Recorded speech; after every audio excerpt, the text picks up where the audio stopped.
Chacun présentera en quelques minutes un premier axe de discussion. Je vais commencer par Amandine Crambre. Et je voulais vous demander comment assurer une conception de l'intelligence artificielle qui intègre tout le monde, qui représente tout le monde, et savoir si un modèle existe déjà pour cela aujourd'hui. Alors, pour répondre à cette question, je vais essayer de développer plusieurs axes.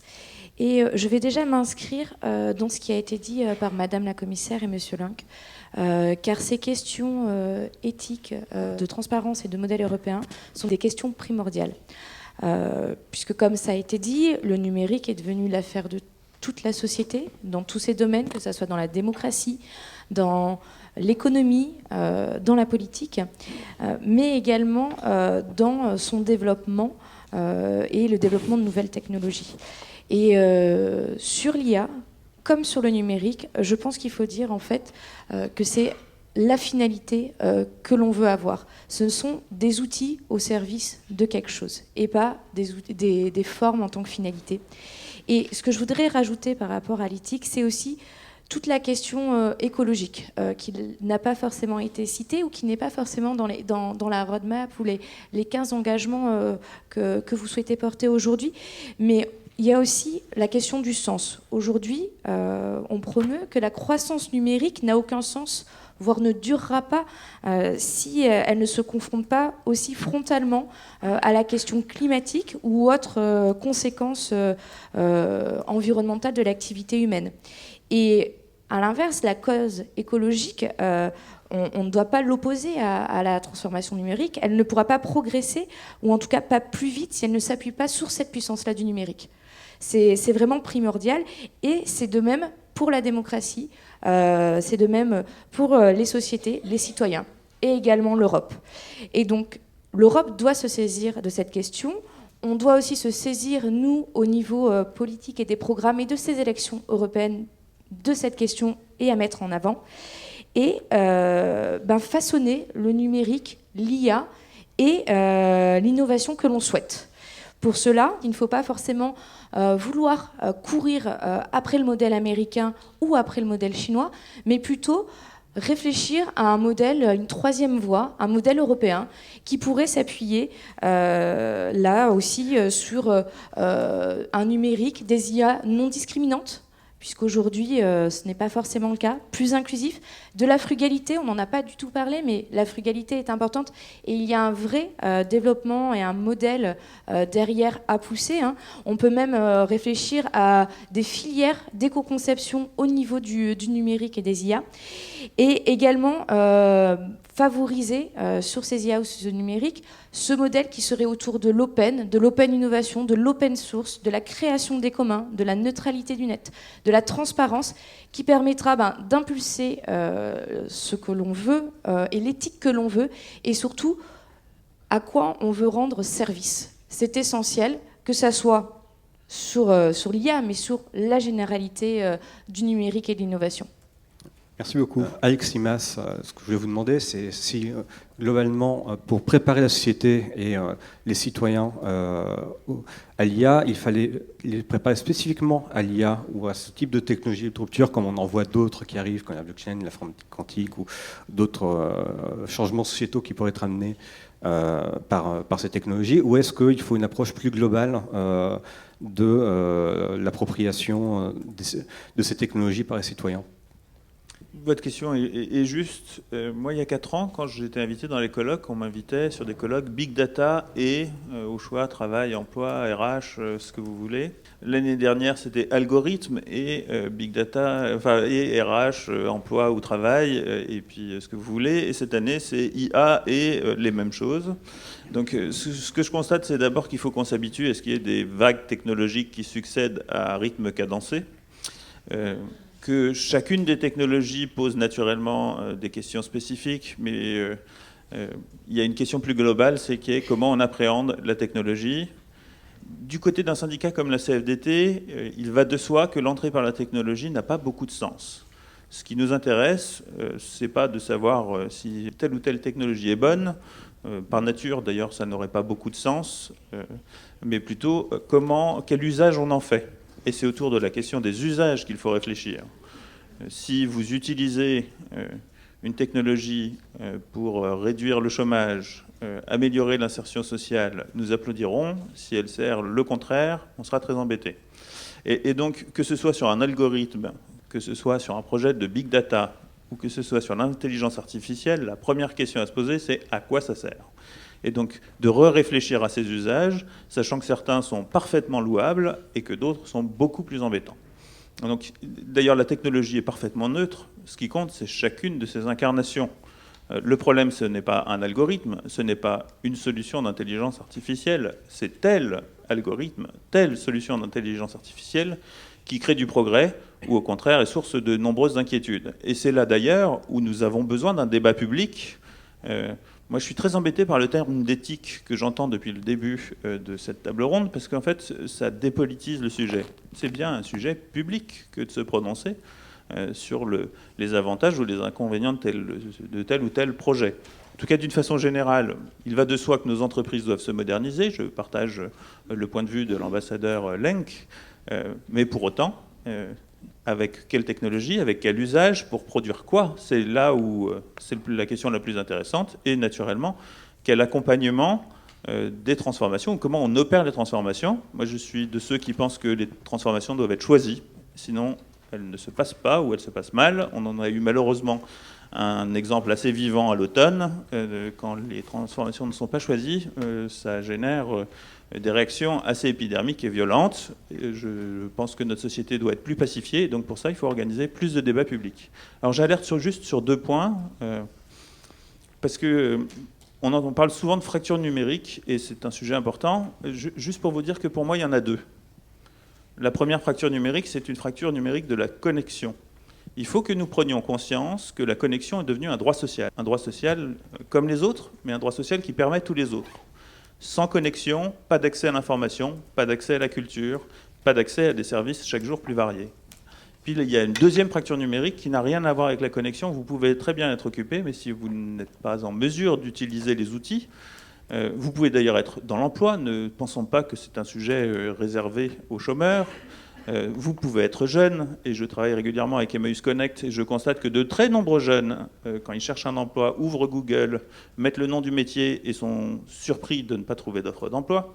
Donc ce n'est pas une question d'âge, mais il y a bien une question de culture générale numérique, de digital literacy, qu'il va falloir prendre en charge. Et naturellement, sans ce pilier d'insertion, j'ai du mal à imaginer que le choix se fasse facilement d'une modernisation choisie à travers du débat public, plutôt que subi et venu d'en haut.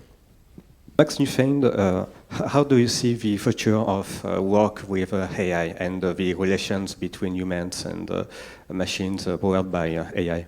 So I would like to build a little bit upon what Alexis has been talking about, which is AI becoming a fashionable term and AI being taken as something that equals digitalization in general. And we're having this debate on the future of work for a couple of years now.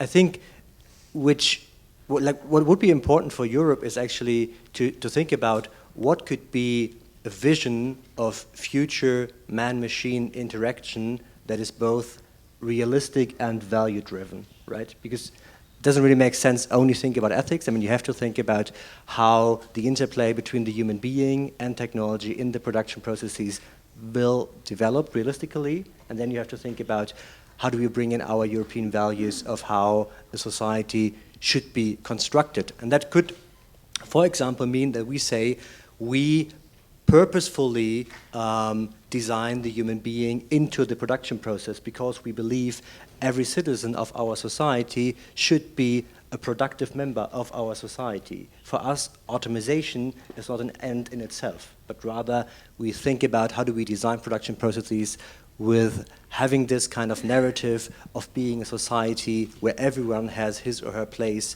in the sphere of production, for example. And then obviously we have to think about skills, right? Like when you develop such a vision of how man and machine are going to interact in the future, what kind of skills are going to be needed? And I think what is quite clear, and that is something which we can learn from the Nordics, from the Scandinavian countries, for example. I mean, like basic digital skills that actually helps, right? But maybe the bigger task for most European countries is fundamental skills, which is, like reading and writing and basic calculating, because that is what we lack in many countries. And as long as you don't have these fundamental skills, it's hard to actually build up digital skills. And then thirdly, I think what you have to work on is complementary skills. And that is the most interesting thing, right? Because we can only speculate how AI will develop in the future and in what way human beings will be complementary to these technologies. But I think there are a couple of characteristics that are very deeply connected to what it means to be a human being, which is empathy, for example, creativity, a certain level of decision-making, understanding group situations. And I mean, when you imagine a working environment in 2030, for example, right? So you imagine a group situation, highly collaborative, where you have an AI system that might work as a devil's advocate, for example, and you have one manager who is trying to manage all this situation. So people from different disciplines having like a different background with regard to how do you actually structure and analyze problems. Then you have an AI agent that is having this kind of devil's advocate role, and you have to steer this social, technical situation. These are kind of skills people need in the future. And I mean, yeah, then we can think about how do we have actually to adapt our educational systems, that is like in kindergarten, school, and university, to actually provide these skills. I think that is one of the major tasks ahead. Philippe Zellhoff, what step do you see to adapt the society to the emergence of those technologies and AI? Do you see specific things we can do to prepare society? Like the whole society? Yeah, or the political side, or at least.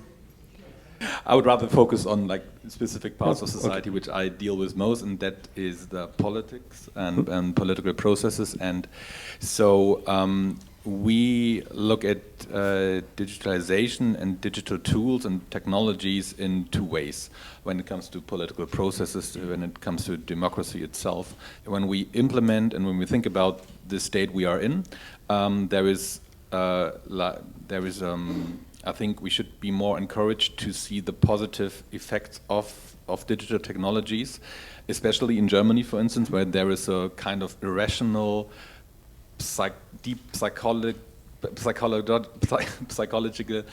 driven criticism of digital tools. People don't trust digital tools as much as they do paper, and this is a very deep-rooted phenomenon which we have to deal with, and we have to encourage people to use digital tools more frequently and more natural.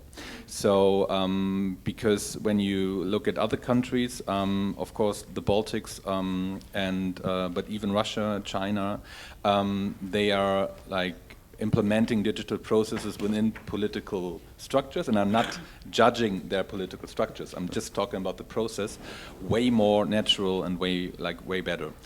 Same applies for political communication. The often mentioned fake news and hate speech and all this communication effects and phenomena which appear.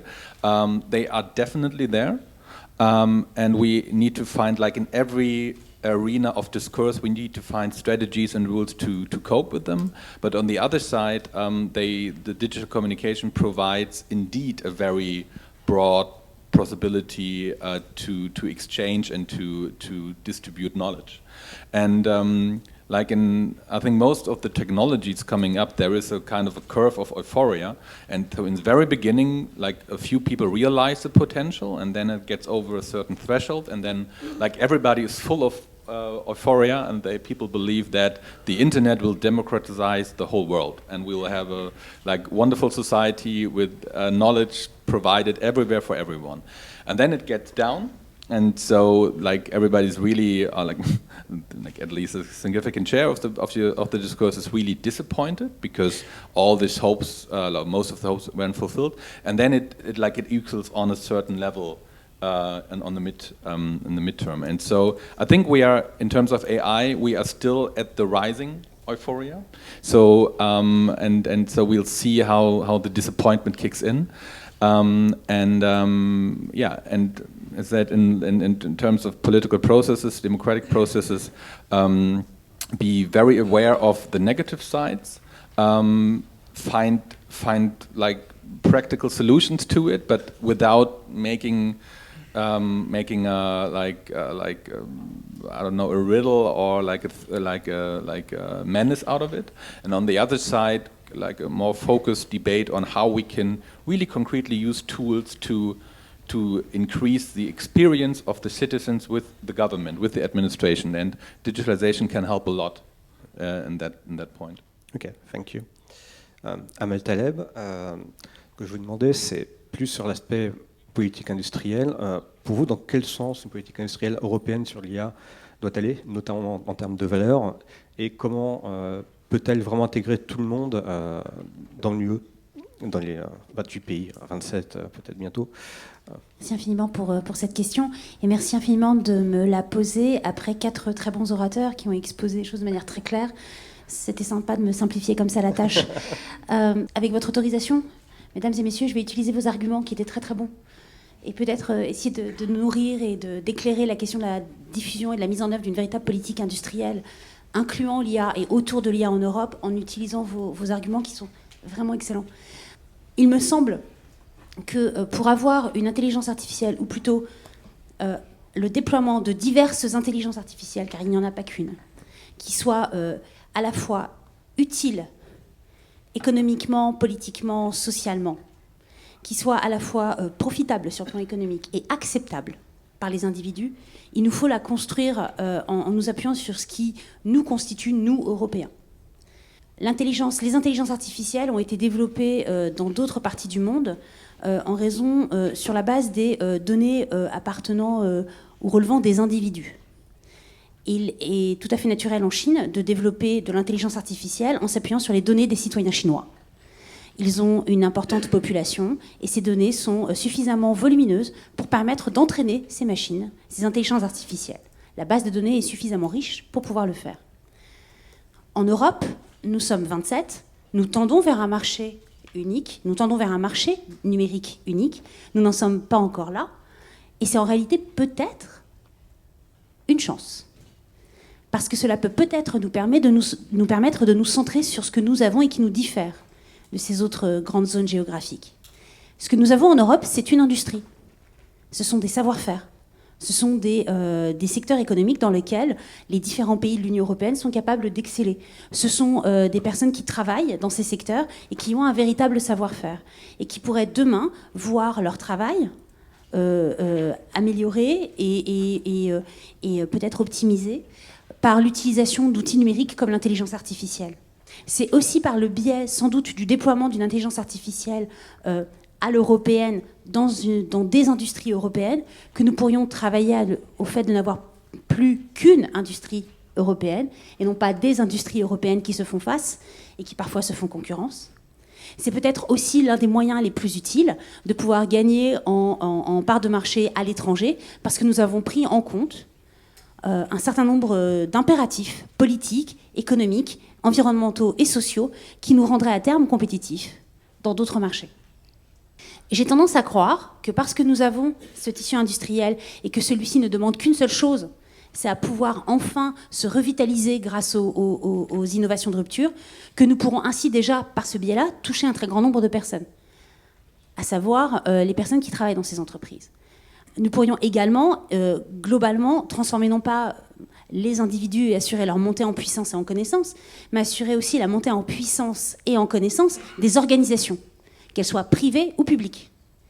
Car mettre en place un outil numérique peut être vécu effectivement de manière parfois brutale au titre individuel, parfois profitable aussi, mais elle devrait surtout être vécue et partagée, réfléchie et faire l'objet d'un choix stratégique collectif, que ce soit dans les entreprises ou dans les administrations. Et enfin, ça peut nous permettre sans doute de pouvoir approfondir encore le travail initié au niveau européen de réflexion sur l'intelligence artificielle. Je suis un petit peu je suis un peu sur la même position qu'Alexis Mas sur la question de l'éthique, mais pour une autre raison. C'est que je pense qu'en fait, l'éthique en matière d'intelligence artificielle est une pièce à 2 faces. Et on ne présente toujours qu'une seule des faces de cette pièce. Comprendre comment l'intelligence artificielle fonctionne et prend ses décisions. Et c'est un sujet qui est réel et qui fait l'objet d'un vrai traitement politique et collectif, et c'est une très bonne chose. Mais la deuxième face de cette pièce éthique, c'est le poids éthique que collectivement nous avons, les uns envers les autres, pour faire en sorte que lorsque nous mettons en œuvre des outils d'intelligence artificielle, mais également des outils numériques autres, nous le fassions en nous assurant que chacun d'entre nous, en tant que citoyen, en tant qu'actif, personne active dans une entreprise, en tant que contribuable, en tant qu'usager d'un service public, nous puissions le faire effectivement en comprenant parfaitement ce dont il s'agit. On ne peut pas avoir de rupture entre l'usage et le savoir, et entre le savoir et la compréhension complète de ce que signifie l'emploi d'un outil numérique, l'emploi d'une innovation. Parce que sinon, il ne peut pas y avoir de parfaite maîtrise. Il ne s'agit pas seulement de permettre aux individus de pouvoir se connecter ou de pouvoir utiliser, il s'agit aussi de pouvoir comprendre et d'ailleurs donc de pouvoir maîtriser et faire des choix collectifs et individuels. Très bien, merci beaucoup. Je vais rebondir là-dessus. Vraiment, concrètement, et je pose la question à vous cinq, comment vous voyez des moyens concrets d'assurer cette compréhension, cette maîtrise des technologies de rupture et de ce qui va faire la société de demain par les citoyens, par les employés, par les personnes plus jeunes, plus vieilles, enfin, par tout le monde. Quels sont vraiment les leviers qu'on a concrets pour qu'il y ait cette maîtrise, cette compréhension et même, on va dire, cette envie de se l'approprier? À mon avis, il y a plusieurs choses. Individuellement, ce n'est pas suffisant. Peut-être que collectivement, c'est un début de prise ensemble. Ces solutions sont un début de véritable stratégie de diffusion. Bien évidemment, la question de l'enseignement des STEM est essentielle. On ne peut pas envisager de développer des innovations de rupture en Europe sans permettre aux petits garçons et aux petites filles de demain de pouvoir entrer dans les sciences dures. J'appelle ça comme ça parce que je viens des sciences molles. Et que pour moi, ça m'a toujours fait peur, les sciences dures, mais bon. De permettre aux petits garçons donc, et aux petites filles de pouvoir se mettre à l'ingénierie, aux mathématiques de manière sérieuse, à la compréhension technologique. C'est aussi travailler très sérieusement sur les actifs d'aujourd'hui et de demain. En France et en Europe, nous avons une catégorie particulière d'individus, d'ailleurs elles existent partout dans le monde, mais elles sont importantes en Europe, on appelle ça les NEET, N-E-E-T. Not in Employment, in Education or in Training. Ce sont des classes d'âge d'hommes et de femmes qui ne sont pas à l'école, qui ne travaillent pas et qui ne sont pas en train d'apprendre à travailler. Et qui sont littéralement condamnés à ne pas rentrer dans la vie active, à ne pas être des actifs. Au même moment, et depuis maintenant plusieurs années, nous avons des messages, des analyses de la Commission européenne qui nous indiquent qu'il n'y a pas assez de compétences numériques maîtrisées par les individus. L'année dernière, un rapport de l'OCDE expliquait que la plupart des pays de l'Union européenne allaient connaître un déficit en matière de compétences numériques. Donc nous avons d'un côté un pool de personnes qui ne demandent qu'une seule chose, apprendre et pouvoir travailler et pouvoir être un actif et participer à la société. Et de l'autre côté, une absence profonde et systématique de compétences numériques. Certaines sont des compétences très profondes. Tout le monde ne sera pas un data scientist demain, mais d'autres sont des compétences peut-être un peu plus simples à acquérir et peut-être plus accessibles à des personnes qui sont peut-être exclues du système scolaire. Peut-être qu'une politique européenne s'appuyant sur ce point-là pourrait être un incroyable levier. D'autant plus qu'il existe de très très grandes disparités entre les pays de l'Union européenne. Et donc faciliter la citoyenneté européenne pourrait passer notamment par le fait d'avoir des personnes entraînées ou éduquées, enfin entraînées à certaines compétences numériques en Espagne, qui pourraient se voir offrir la possibilité de pouvoir aller ailleurs en Europe pendant un temps pour offrir ces compétences et gagner comme ça sa vie, tout d'abord, et sans doute apporter un véritable enrichissement à l'ensemble global de la société européenne. Et la troisième chose, et après j'arrête, parce que je parle beaucoup trop, je le sais, excusez-moi, on vous laisse. C'est qu'il faut il faut procéder de manière systématique sur l'ensemble des décisions publiques prises au niveau local, au niveau national et au niveau européen. Il faut faire une analyse approfondie de ce qu'est le numérique et de ce qu'elle peut apporter à la mise en œuvre d'une telle politique publique. On ne peut plus aujourd'hui faire l'économie, quand on prend une décision qui va avoir un impact sur un groupe d'individus, de ne pas réfléchir à ce que le numérique tel qu'il existe aujourd'hui ou tel qu'il est disponible aujourd'hui pourrait apporter, et potentiellement aussi de ses risques. Ça devrait devenir un critère systématique d'analyse de prise de décision. De la même manière que ça commence à être un critère, que la question environnementale commence à être un critère systématique d'analyse dans une prise de décision. Oui, alors 2 éléments de réponse. On est face à un choc symétrique. La digitalisation, c'est quelque chose qui touche toute l'Europe. Et donc, face à un choc symétrique, il faut des outils au niveau européen, il faut une action commune. Il y a 10 ans, on avait inventé le Fonds d'ajustement à la mondialisation, qui permettait pour les salariés d'industries touchées par un choc symétrique de bénéficier de plans d'accompagnement payés par l'Union en matière de reconversion. Mais de la même façon, on pourrait très bien imaginer qu'on ait un fonds d'ajustement aux transitions. Et je dis bien aux transitions, parce qu'il y a à la fois la révolution numérique et la transition écologique, qui sont deux chocs symétriques qui touchent tous les pays européens. Ensuite, vous posiez la question de savoir comment on fait. J'ai plusieurs éléments de réponse. La première, c'est naturellement la transparence. Tout commence par là. Ensuite, moi, je ne crois pas que chacun des individus, chaque fois qu'il charge une application sur son smartphone, va aller regarder le règlement dans le détail et savoir s'il cède trop de données ou pas et ce qu'on en fait. Donc nous avons besoin de tiers de confiance, parce que notre vie est faite ainsi.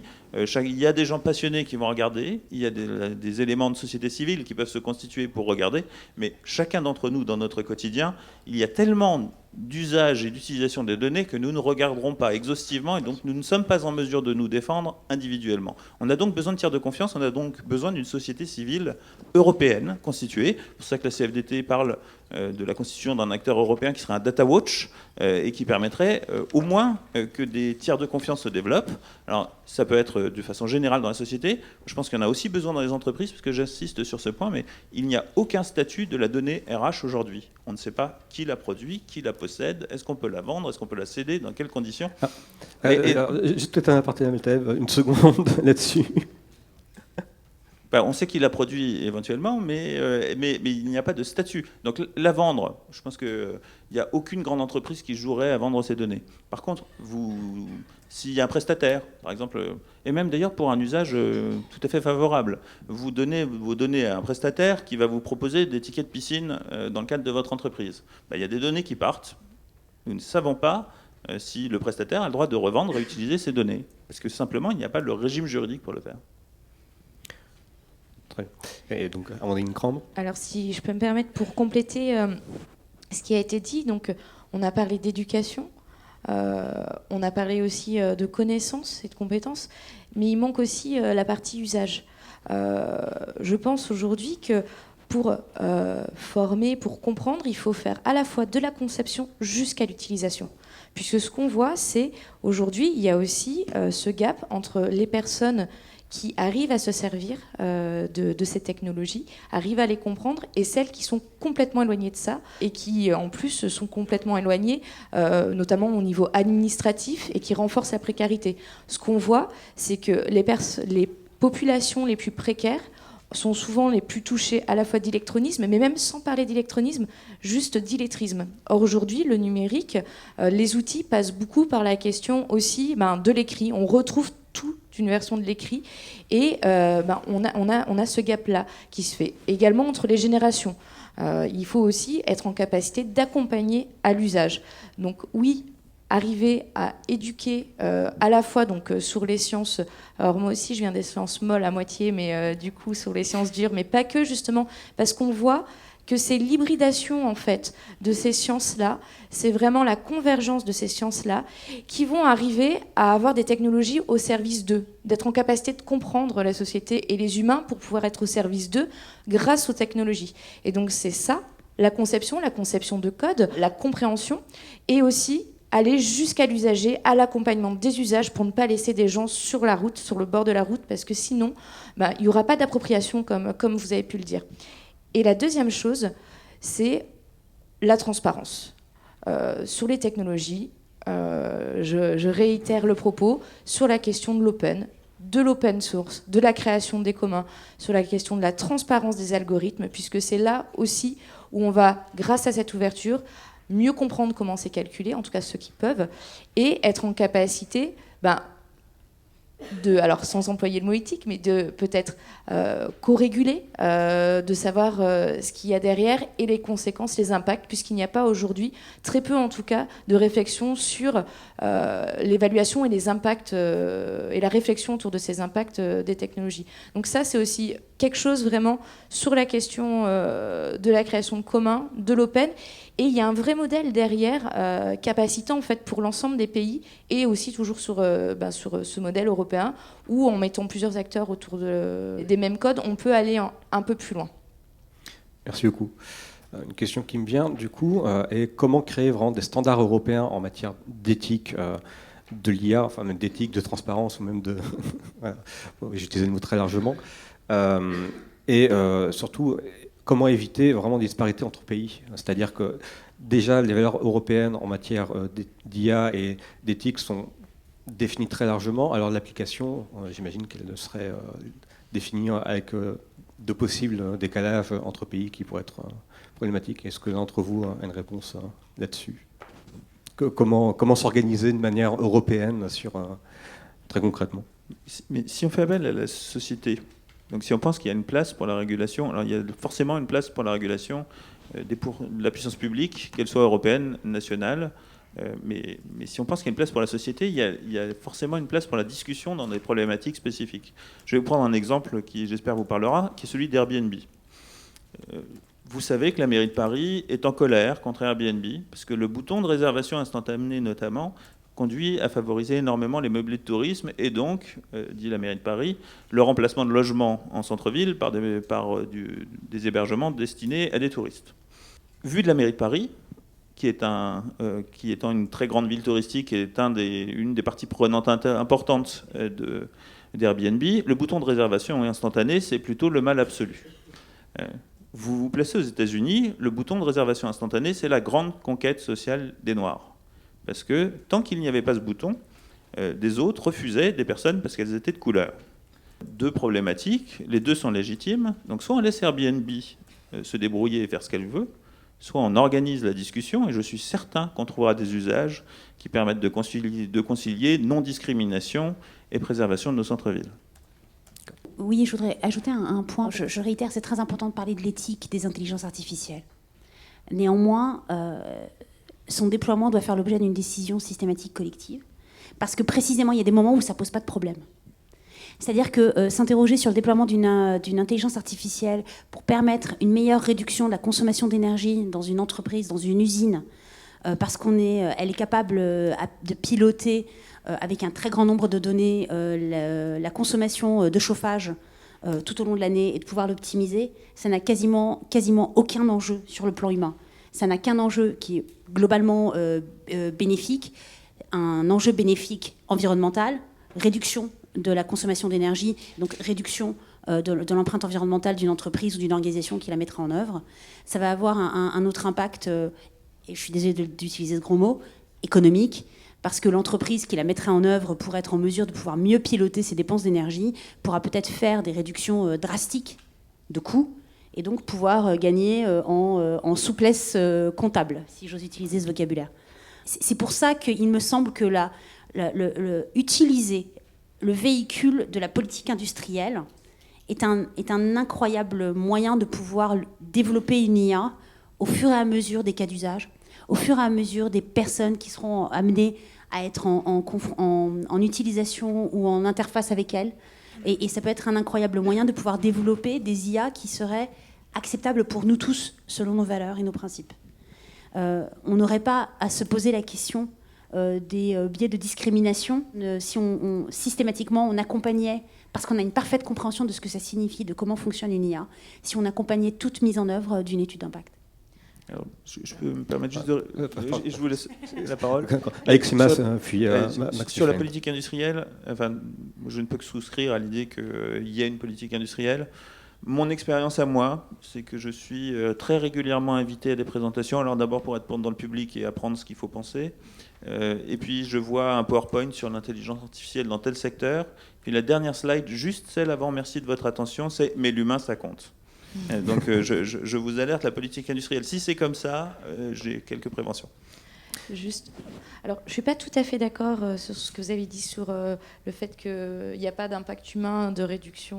On est sur une approche globale, donc forcément, si tout le monde arrive à réduire un petit peu son empreinte écologique, il y a un impact global après sur l'humain. Mais juste sur ça.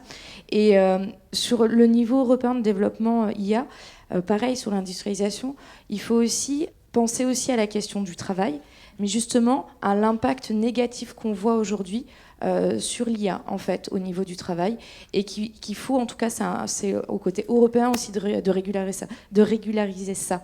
Ce dont je parle, c'est la face cachée qui est le digital labor, les usines à clics qu'il y a derrière les IA.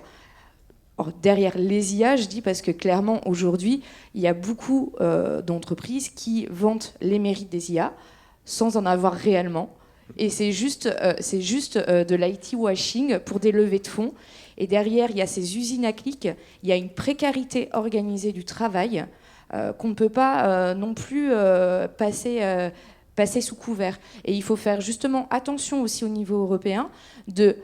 Oui, favoriser des technologies et pousser des technologies au service d'eux, que ça soit écologique. Là, ce que vous avez dit sur l'énergie, je suis complètement d'accord, mais même tous les bénéfices qu'il peut y avoir pour les populations, pour certaines tâches automatisées, puis pour une meilleure connaissance. En revanche, attention de ne pas reproduire ce métier de chaîne, ce métier de dumping social où on paye justement pour la disparité dans les pays. On va externaliser ce travail sous-payé, un grade d'entraînement de clics pour favoriser l'industrialisation et les techs d'autres pays qui ont les moyens d'investir. Donc juste, c'est un petit warning. Et au niveau européen, il faut aussi être en capacité d'encadrer ces travaux et le travail autour de l'IA et des technologies pour pas avoir une compétition de dumping comme on a pu voir sur l'industrialisation. Il ne faut pas prendre le biais de l'industrialisation en fait là-dessus. Alors, je suis parfaitement d'accord avec vous. J'attire juste votre attention sur un point. C'est que quand il s'agit de travailler à la transformation numérique B2B, les règles sont suffisamment connues et cadrées en Europe pour ne pas avoir précisément ce phénomène que vous évoquez d'exportation ou de décentralisation de certaines tâches ingrates de type clic. Quand il s'agit, par exemple, pour une institution bancaire, de développer du machine learning pour faciliter la reconnaissance des grands flux financiers et leur adaptation par rapport à des factures, on n'est pas sur la suppression d'emplois, premièrement, on est sur du recentrage de fonctions. C'est un choix qui peut être fait à maintien constant des effectifs dans les entreprises. Je sais. Et ça n'est pas non plus nécessairement par un outsourcing, et même ce serait plutôt le contraire. Une institution bancaire européenne qui mettrait en place un tel outil aujourd'hui de reconnaissance des flux ne voudrait sans doute pas décaler ou déléguer cette question à d'autres acteurs non européens, parce qu'il s'agit en général de la protection d'un savoir-faire. Donc il n'est pas certain que ce genre de choses se mettra en place de manière systématique. Et du coup, c'est pour ça que ce choix individuel est essentiel, cas par cas. Parce que sinon, on tombe sur le risque qui entrave la prise de décision et peut-être freiner ce déploiement européen. Maxime Fend wanted to talk. Yeah.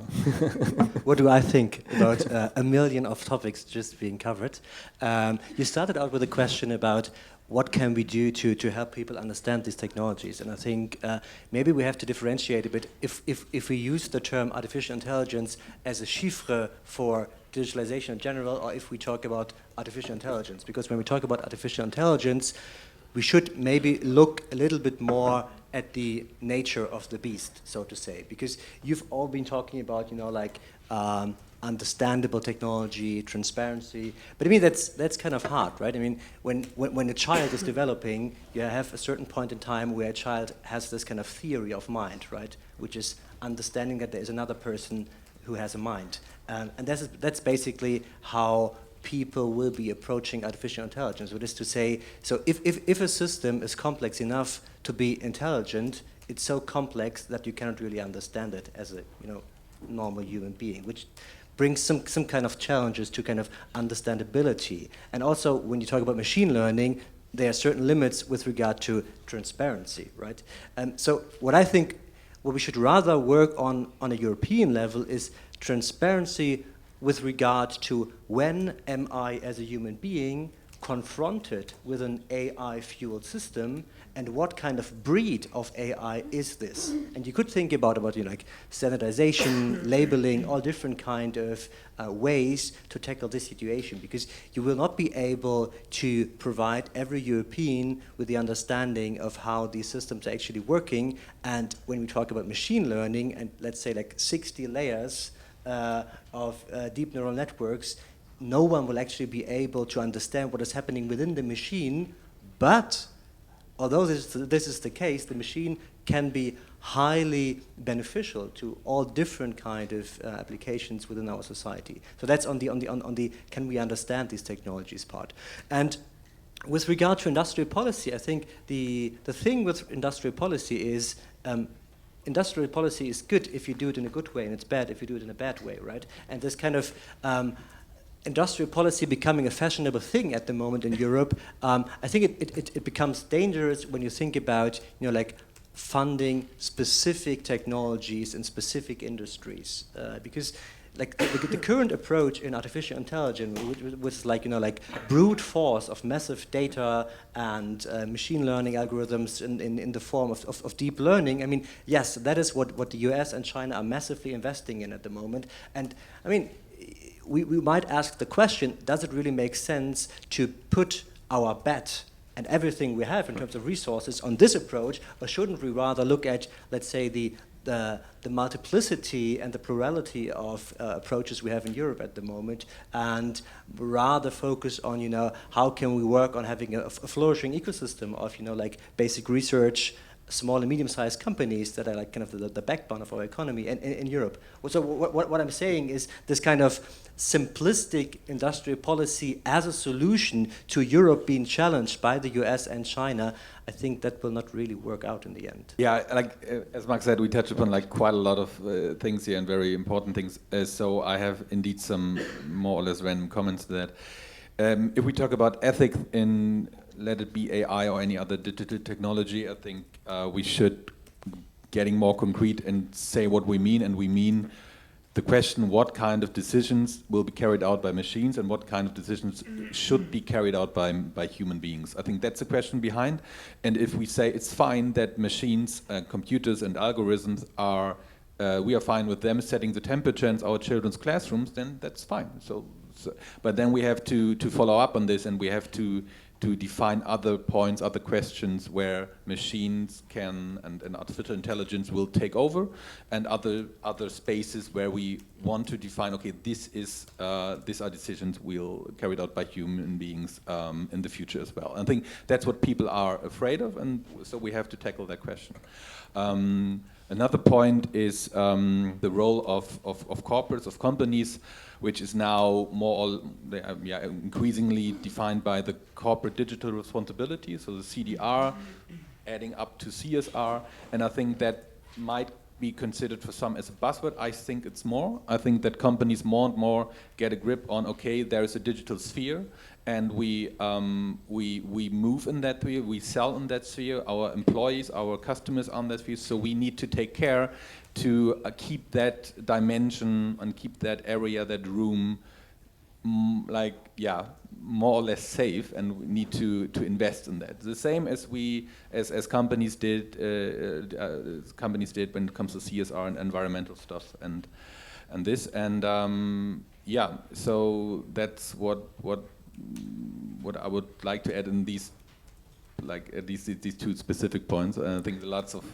other points. But okay, very, very briefly on European guidelines on AI. I think it makes totally sense to draft European guidelines on AI in a sense of a license to operate. So to kind of clarify, to enter the European market, which is a highly attractive market for AI-fueled companies, you have to adhere, you have to play by certain rules. I think that makes totally sense. But we shouldn't be too naive to believe that by providing these guidelines, we could reduce the messiness of implementation of technology in our societies. And I think this is a general trend that we run into a risk of reducing the messiness of our societies to make them compatible to artificial intelligence. That's something I find really interesting, right? When you think about self-driving cars, or if you ask yourself, can I fully automatize a certain, industrial production? Yes, you can, when you reduce all the messiness. So when you standardize and when you design a system as simple as possible. Just think about roads, for example, right? I mean, if you only have straight roads, it's easy for AI to behave in this kind of environment. But the question is, in society, interpersonal relationships in the workplace, do we really want to reduce this messiness to make it AI compatible, or shouldn't we rather work on the society compatibleness of AI? Which is to say, the messiness will always be there and should always be there. If that makes any sense. Well, yeah, that does.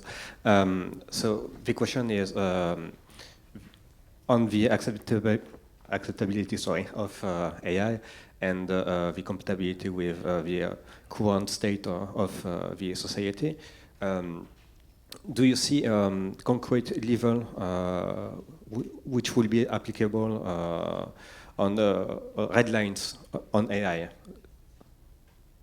Moments where you see there'll be no AI in those decisions. Do you see this now? Yeah, I mean, there are a couple of decisions when it comes to the criminal system, for example, where we shouldn't use automatized systems because by our very value underpinnings of our society, we decide not only to have a human in the loop, but to have only a human being to be in the position to decide upon certain things. I think that's totally that makes totally sense. I think what is the big challenge for us as a society and as a civilization is that we only have like for the past couple of 100,000 years we had too little information. We knew too little about our society, and now we run into a situation where we have granular, real-time information potentially about everything that is happening in our society. How people behave in cities, how people behave in the workplace, how productive they are, all these kind of things.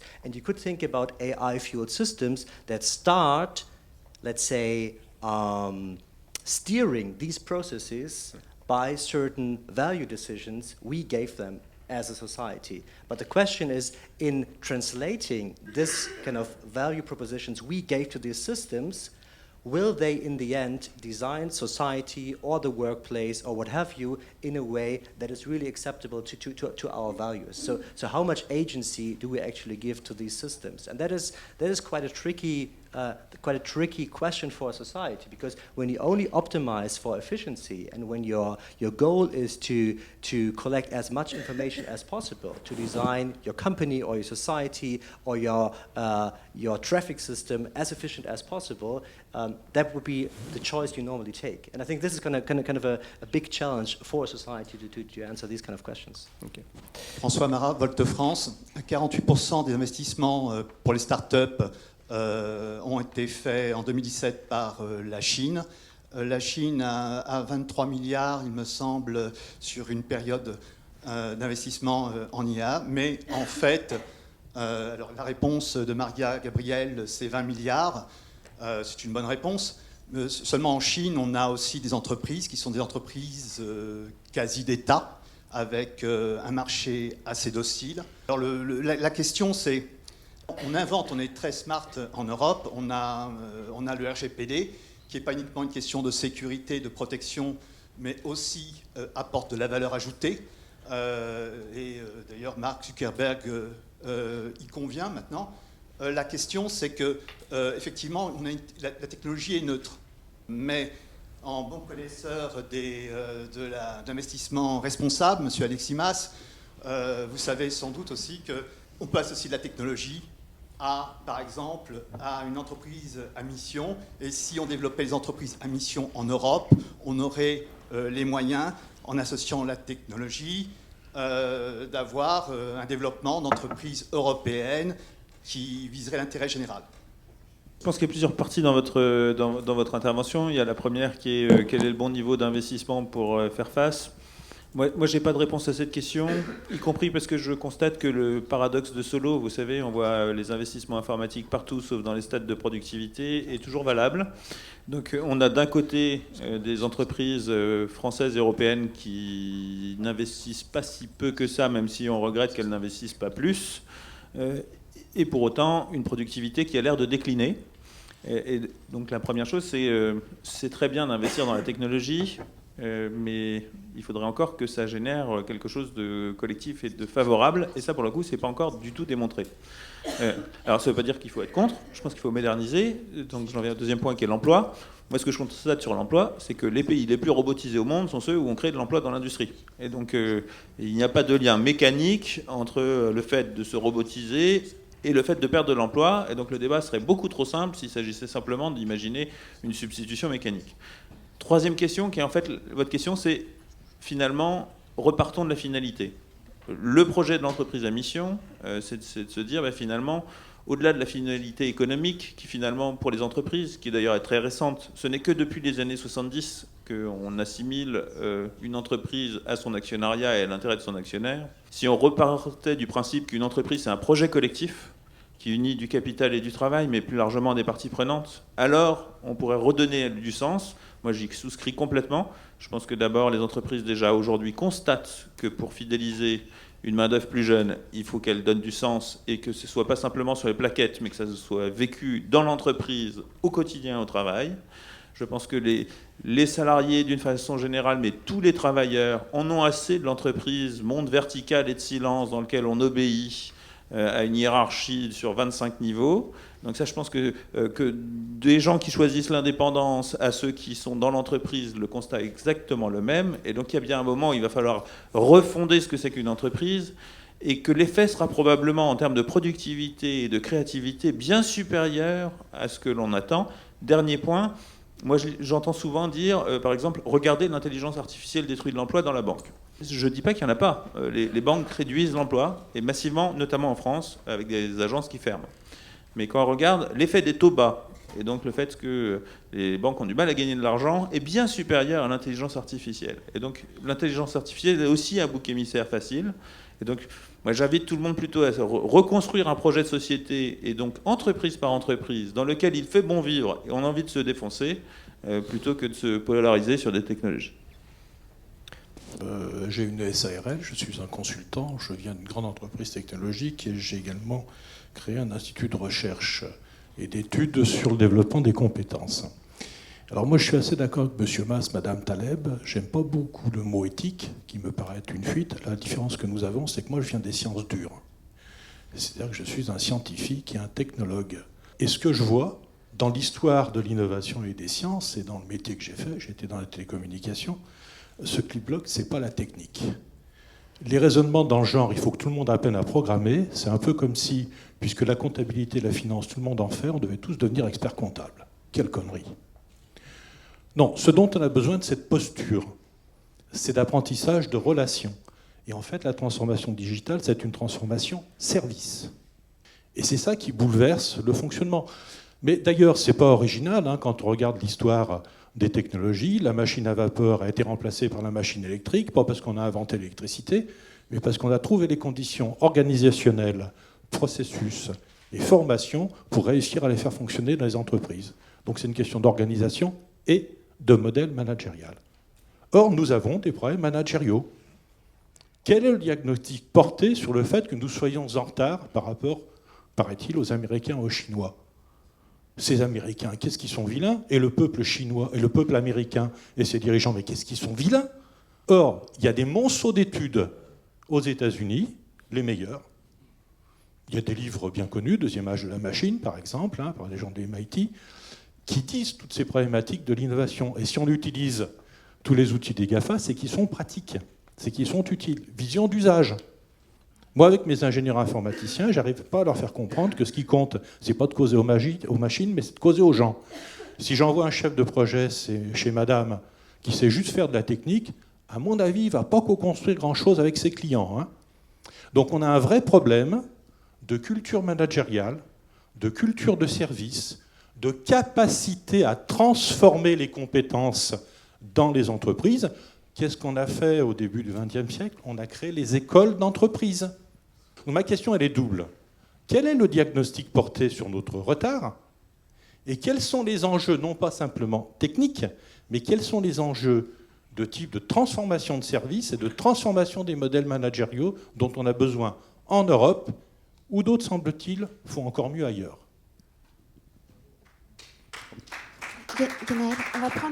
On va prendre deux autres questions. Bonjour, Monique Knodel, CICM, Société d'investissement. Machine intelligence will begin to rival human intelligence. What do you think? Oui, bonjour, Olivier Verdeil, consultant. On a beaucoup parlé de politique industrielle. Bon, ça fait quand même des années, voire des décennies qu'il n'y en a plus en France et qu'il n'y en a jamais eu au niveau de l'Union européenne. Sauf peut-être Airbus, mais bon, on peut en discuter. À l'inverse, je pense qu'en Chine, il y a la raison managériale, mais en Chine ou aux États-Unis, il y a des politiques industrielles et elles sont assumées. Est-ce qu'il ne serait pas temps qu'en Europe, si on veut avoir une souveraineté numérique ou une souveraineté générale, on mette en place une politique industrielle? Ça ne veut pas dire une politique dirigiste, ça veut dire un appui à l'écosystème, ça veut dire un soutien massif à la recherche et au développement, ça veut dire de la commande publique pour les nouvelles technologies, ça veut dire aussi un certain niveau de protection pour permettre justement à nos entreprises européennes de se développer. Donc est-ce que la politique industrielle, il ne faudrait pas commencer à en penser une au niveau européen dans un certain nombre de domaines, mais particulièrement celui-là, parce que quand on regarde les classements internationaux en IA ou en numérique en général, il faut chercher les entreprises européennes dans les premières classes de classement. Elles n'existent nulle part, ni au niveau des brevets, ni au niveau des tailles d'entreprise. Donc voilà, je pose la question. Oui, bonjour, Franck Arens, je suis dans le domaine de la santé. Et je voulais juste faire un complément à la question de madame. L'angle de la santé parle à beaucoup de sujets qui ont été traités là. Mais moi, je voudrais prendre le sujet de l'humain. Je pense que la question qui venait était si l'intelligence artificielle allait prendre le dessus sur l'intelligence humaine. On me corrigera si j'ai mal compris. C'est intéressant, ça vient du domaine des finances. Moi, je vais venir du domaine de la santé et je vais vous dire, un des paramètres qu'on utilise de plus en plus, c'est de dire qu'en fait, dans la santé, l'intelligence artificielle permettra demain de valoriser l'intelligence humaine et leur permettre de transgresser. Ça ne vient pas de moi, ça vient de quelqu'un d'autre qui l'a dit. Je voudrais savoir quel est votre regard par rapport à ce rapport, et j'ajouterai juste une toute dernière chose. La régularisation européenne dans la santé, ça s'est fait sur les produits innovants. Donc, quelles sont les leçons qu'on pourrait prendre par rapport à ce qui est tous les produits qui sont liés dans l'intelligence artificielle?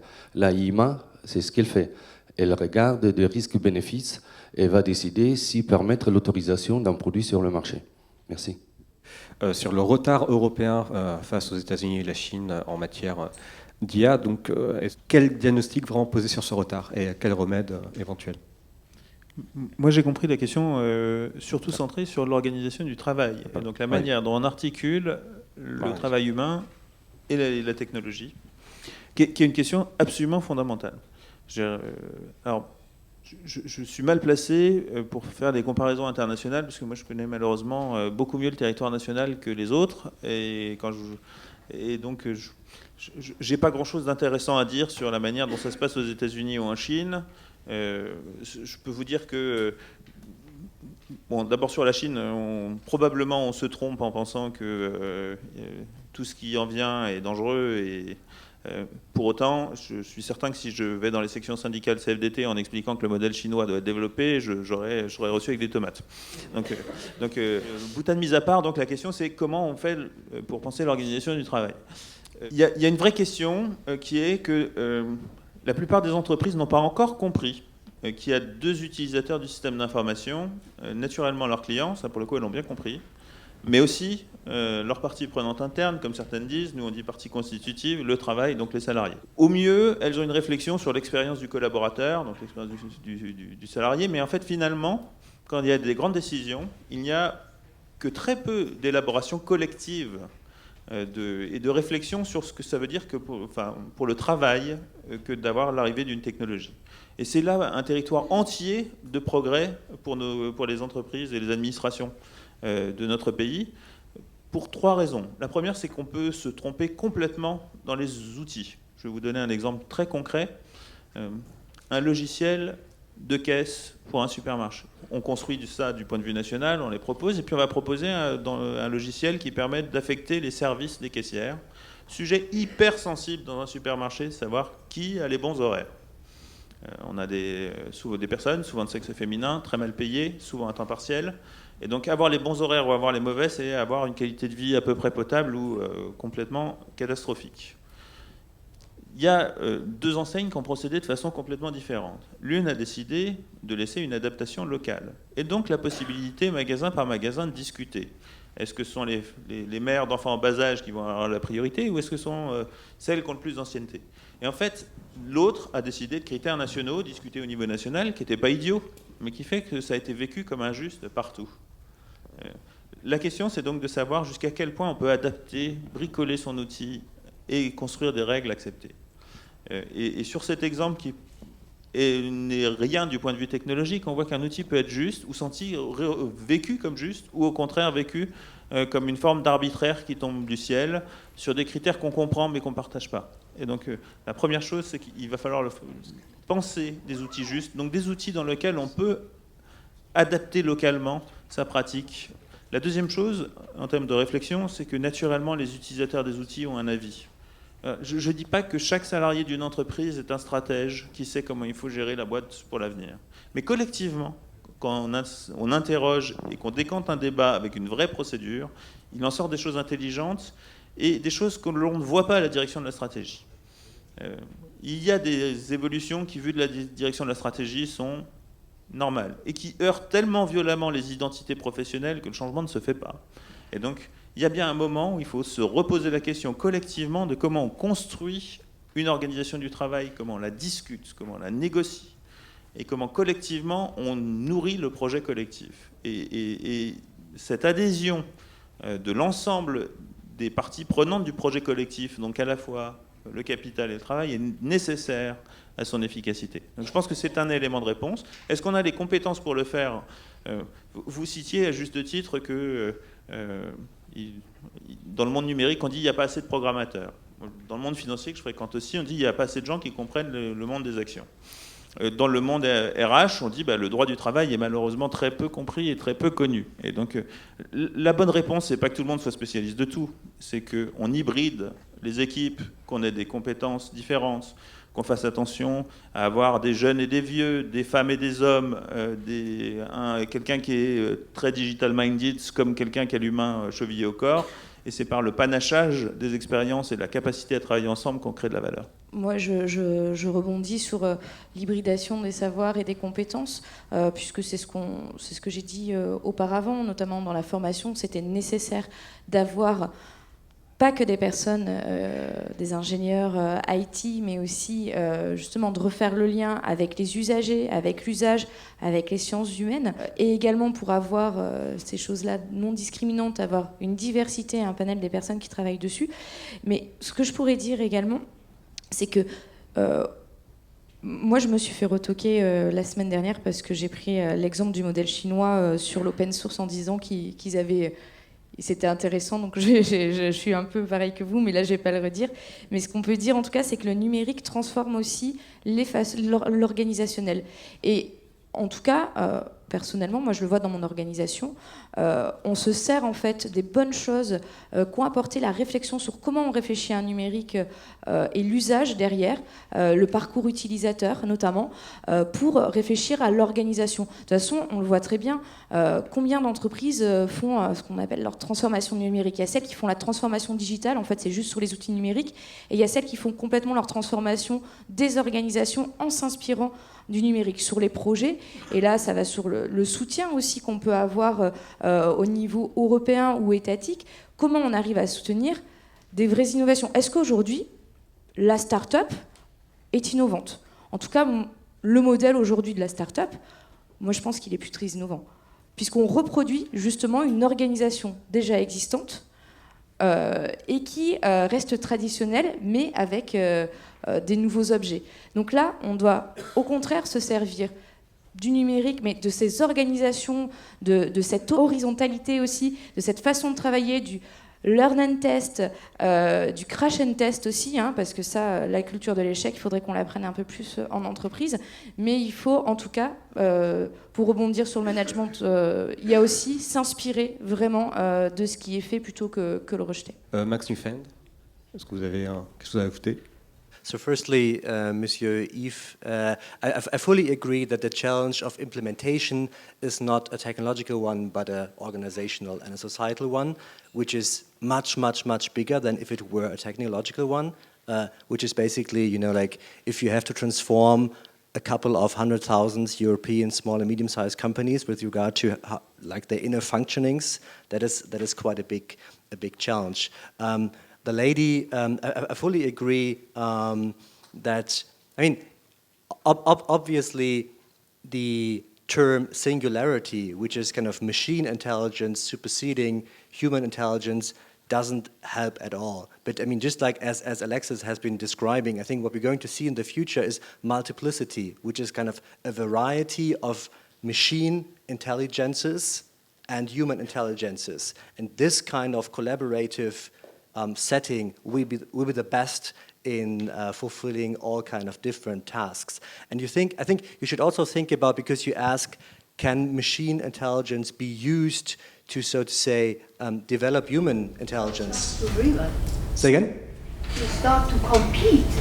I mean, yes, but in different kind of domains. I mean, I think, like, when you look at a specific workplace and the potential of artificial intelligence to make a workplace more learning friendly, there's a huge potential which we are not using at the moment. And then thirdly, European digital industrial policy. I think, yes, that's what we need, but it's very hard to do in a good way, right? And I think like that's kind of the kind of discussions we are having at the moment between different European member states.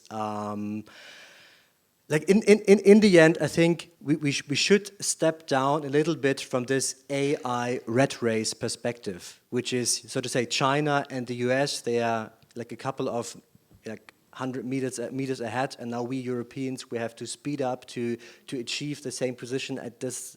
I think that does not really catch the complexity of the situation we're in at the moment, and we should be a little bit more self-confident when it comes to the assets, the resources we have in Europe. I mean, we are 500 million people, mostly middle-class societies, mostly democratic citizens. I mean, that is quite an asset to build upon, and we shouldn't be too shy to cherish this asset a little bit more.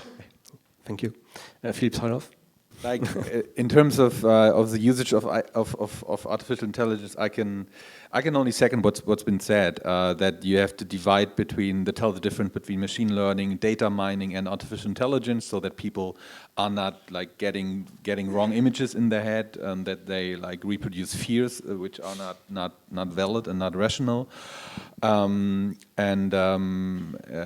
Yes, what Max just pointed out, to be aware of our qualities, of our assets, but also, again, I mean, that was being said quite often, to build a value-based idea and concept of artificial intelligence, and I think we could all agree on that, but we should indeed hurry up to get a bit more into detail what that means.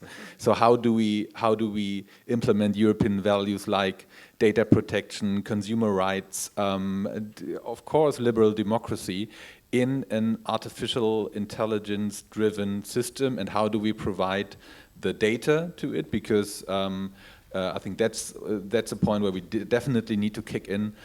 Artificial intelligence to evolve, to develop further, needs data. And we need to provide, especially SMEs, with more sources of data, and these sources of data need to be in alignment with data protection systems and regulations. And so this is only one point. Yeah. Okay, thank you. Amel Taleb. Oui, avec plaisir. Alors tout d'abord, monsieur. Yves, je crois qu'il s'appelait. Voilà. Monsieur, tout d'abord, si vous avez quelqu'un qui maîtrise parfaitement l'environnement technologique autour de l'IA, envoyez-le moi. Contrairement à ce que vous croyez, je pourrais être très intéressée par le fait de le recruter. Surtout si derrière... Il y a un ou 1000 Envoyez, je prends. On en a 999, ils l'utiliseront. J'entends bien, mais vous savez ce qui va se passer ? C'est que cette personne qui maîtrisera parfaitement cette technologie, qui sera sans doute frappée d'un très gros degré d'attractivité pour un ensemble d'acteurs numériques qui sont en partie présents dans la salle, mais pas que, pourrait rejoindre une de ces entreprises, peut-être pour y développer des programmes, peut-être pour y développer de l'intelligence artificielle, peut-être pour rejoindre un centre de recherche, peut-être pour travailler conjointement avec un centre de recherche public. Il pourrait aussi peut-être rejoindre une équipe de commerciaux, avec des personnes qui n'auront peut-être pas une parfaite maîtrise à ce moment-là, au moment de son arrivée, de ces questions techniques, et qui n'auront sans doute jamais la vision holistique qu'il a en raison de sa formation et de son éducation, mais qui viendra nourrir un travail collectif et des échanges. Je viens des sciences humaines, je suis passée par la philosophie. J'ose espérer que j'ai un peu appris des choses grâce à des gens bien plus compétents que moi chez SAP en matière de technologie depuis que j'y suis. Et certains m'ont fait la grâce. Exactement. Mais ce que je veux dire, c'est que vous ne pouvez pas avoir l'un sans l'autre au sens où vous ne pouvez pas avoir un partage d'échanges si les connaissances ne sont pas rendues accessibles et si on ne dispose pas des compétences nécessaires pour les comprendre. C'est tout.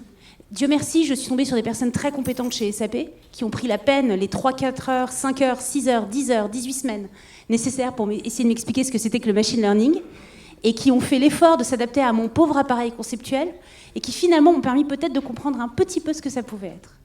Donc n'hésitez pas, je vous le répète, je pense que vous avez raison sur la question de l'organisation. Je pense que malgré tout, on ne saurait tout réduire à cette seule question-là. Sur la question de la singularité, du dépassement, potentiel ou pas, ce qui me gêne un peu, je ne peux pas vous donner de...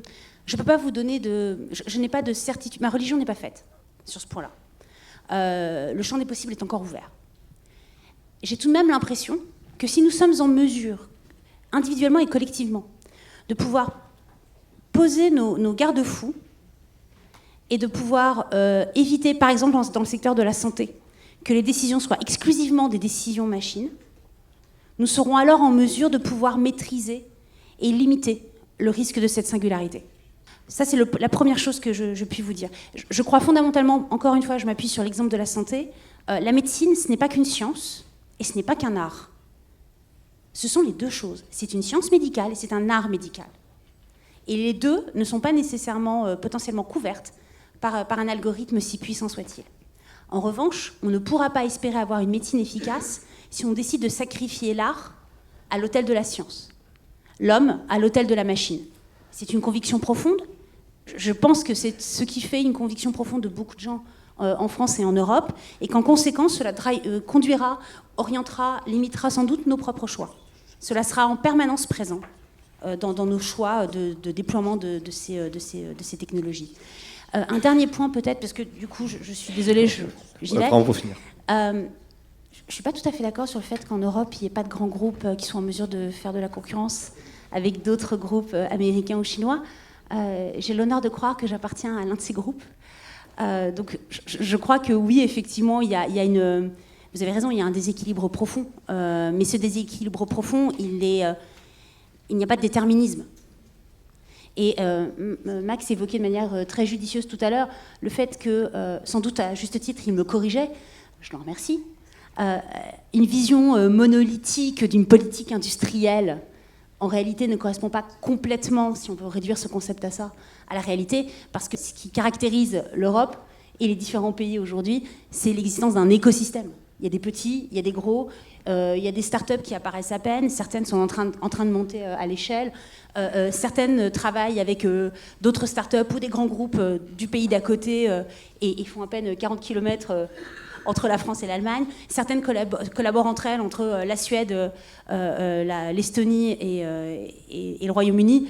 Donc il serait dommage effectivement, peut-être, vous avez raison, il serait dommage d'imaginer qu'une politique industrielle, c'est une politique industrielle monolithe, homogénéisée, qui mettrait tout le monde à niveau au même moment. C'est pas ça, c'est surtout l'amélioration de ce réseau et l'amélioration de son impact sur d'autres champs économiques que le numérique pur. Merci. Bon. Merci beaucoup et merci à tous nos intervenants pour cette table ronde. Merci beaucoup. Amandine Kromb, Alexis Mas, Max Neufeind, Philippe Zellhoff et Amal Taleb, et bien sûr Guénaël Pépin. Merci beaucoup pour cette table ronde passionnante.